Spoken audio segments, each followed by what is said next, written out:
Hello, this is Nikita. Welcome back to my channel. I'm here again today with another inspirational reading. So our today's session is self-assessment day. Now we know a lot of things. We read a lot of things. We watch a lot of informative and educational stuffs. But how do we know what we know? How do we assess that? And for that assessment, we need to test ourselves, isn't it? It's like you have read a lot of things and you feel so enlightened with whatever you have experienced and read and did the work, and then here comes the universe with a challenging situation, and then how you respond to that challenging situation determines how much you have actually changed for your good. So we don't know anything unless we have assessed ourselves in a realistic manner. I remember in my school days, every Friday we used to have this weekly test. Okay, so 7 subjects were there, and we were not told about the subject of which test will be taken. We were just asked to read all the subjects, and then every Friday they used to take this surprising weekly test. So it was like we all were very curious and nervous, of course, and the marks were included in the final result. So the pattern was like that. Now how we scored on that test, that was based on how prepared we students were, and our attitude towards that subject, and if before the exam actually I had read that subject or not. And I never liked maths, okay. And okay, that's good. I'm a psychologist, so it makes sense that I don't like it.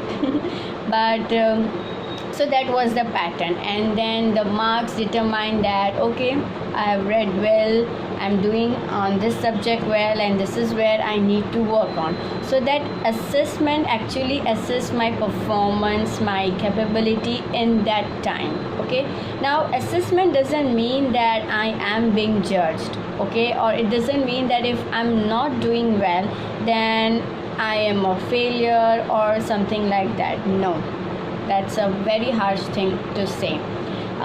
There are times when we are not able to give 100%, even though we worked really hard, even though we were just so prepared, but sometimes lacked in confidence, or this nervousness was there, something else was there.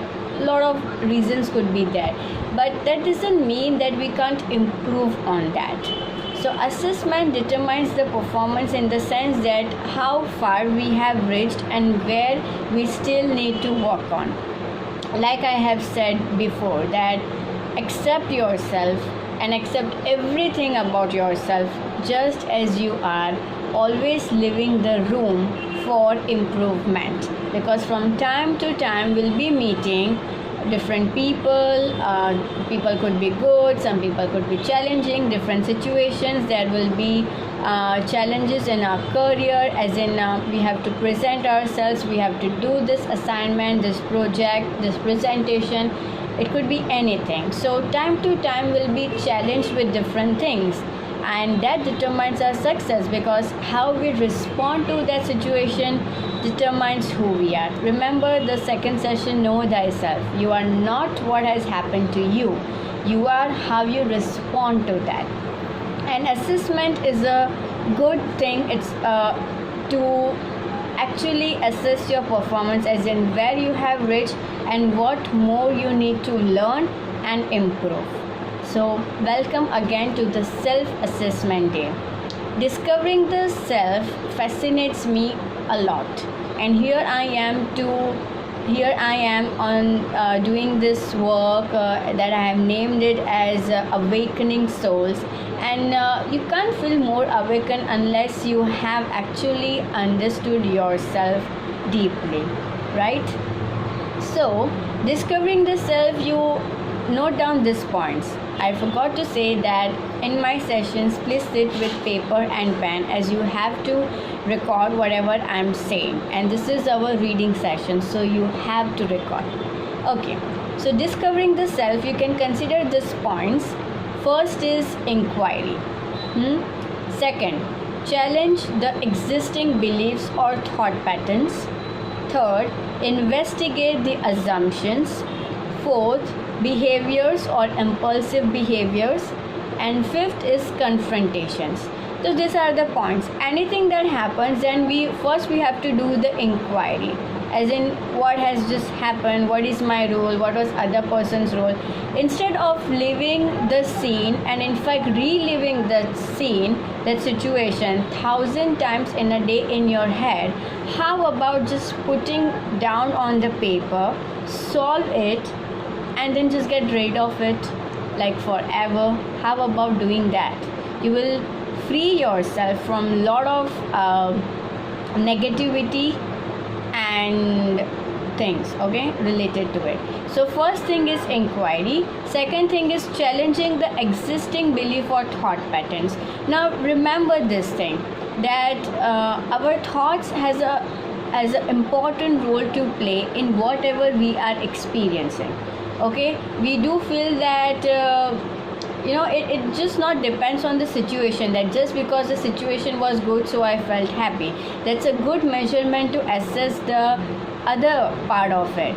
Like if something negative happens, then my thoughts has a lot to do to determine my experience, right? Usually when something good happens to us, we do feel good, and that is good. Likewise, but our thoughts had a role to play. And if something unpleasant happens, then it's good to challenge those thoughts so that we can change it, because we just can't control everything, and things in life are always moving in a state of impermanence. This is a fact, and it's better to accept the reality as it is. Okay, when you argue with reality, you suffer 100%. Accept the things that you can't change, accept the things as it is. And if that experience is creating a problem for you, then do investigation of your assumptions, of your thoughts, because your thoughts is determining your feelings and your experience, the entire experience. If only I work on my thoughts and change it for my good, it will change my experience. Now this doesn't mean that you are turning the negatives into positives. No, we are doing this in a realistic manner. Let's say if this lockdown thing when it happened initially, okay, when it was a nationwide lockdown, and you can't do something about it, and our work, our finances, everything suffered, we suffered, but you had to accept that thing because it was important for our own life. And still we have to take a lot of care.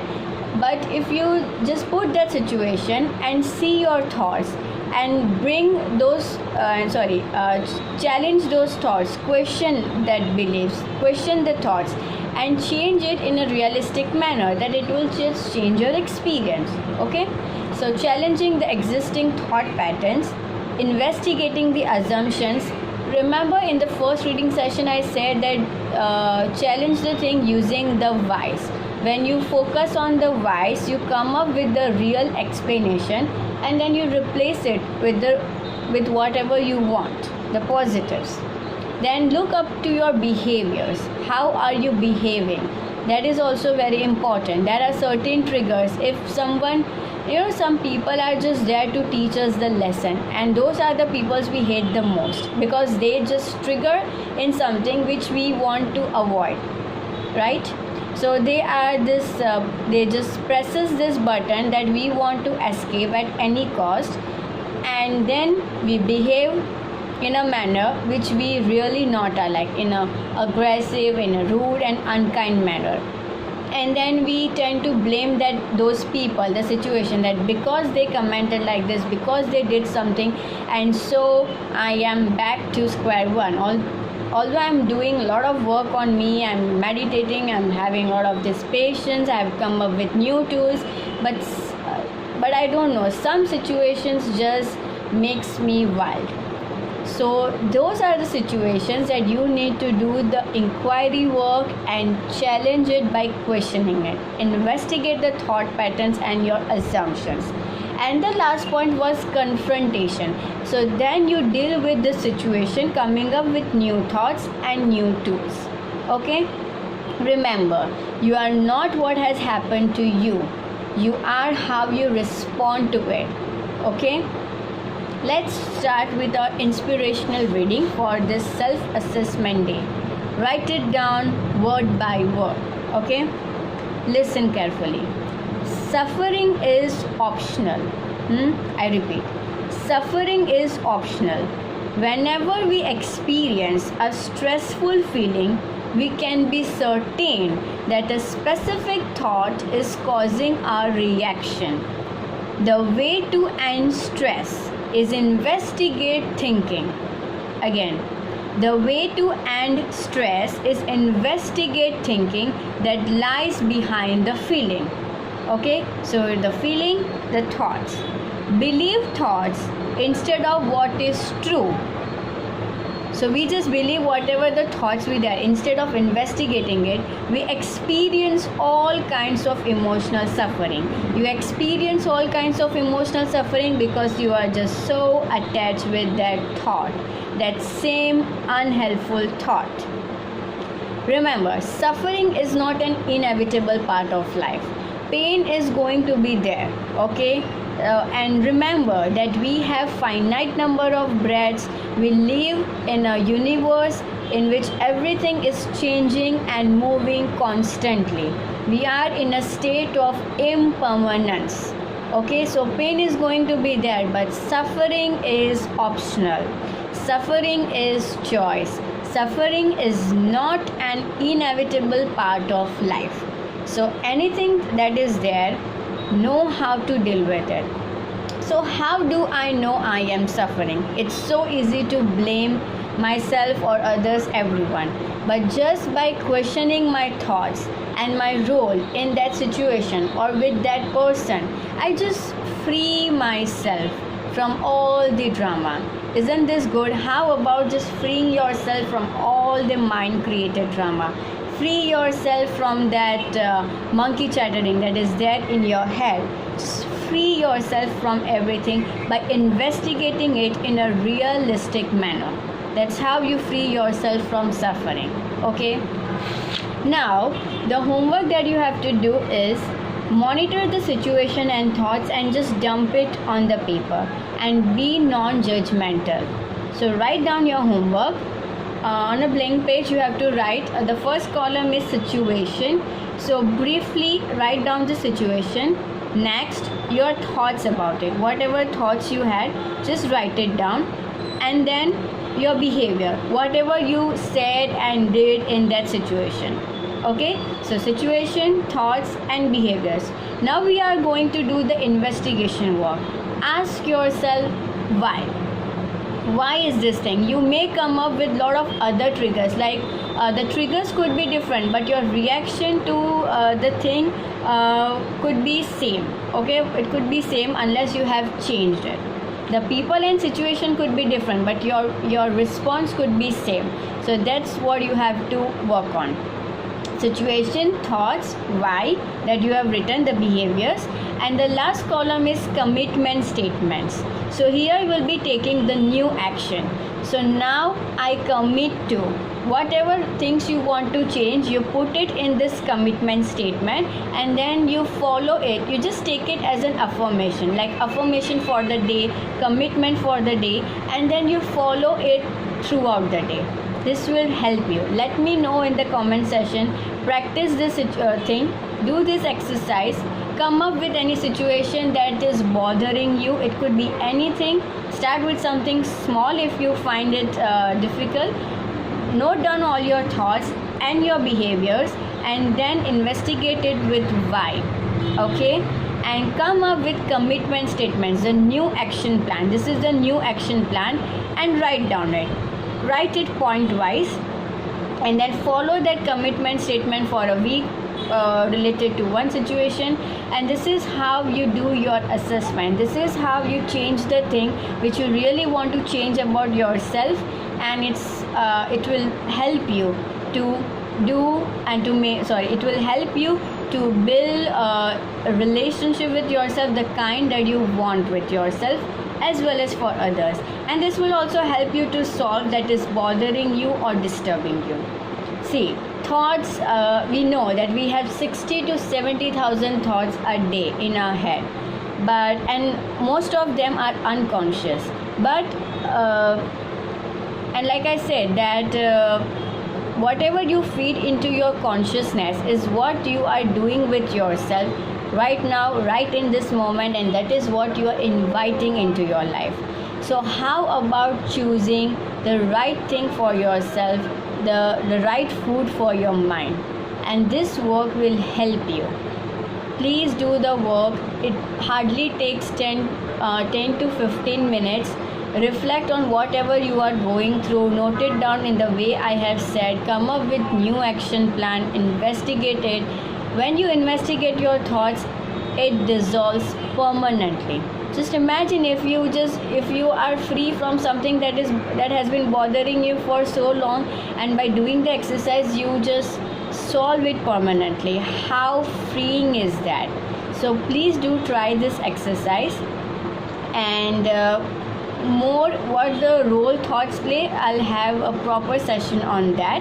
As of now, do this work. And I hope that you are doing the inspirational reading 1 in front of the mirror. Let me know your experience. Okay, thank you so much.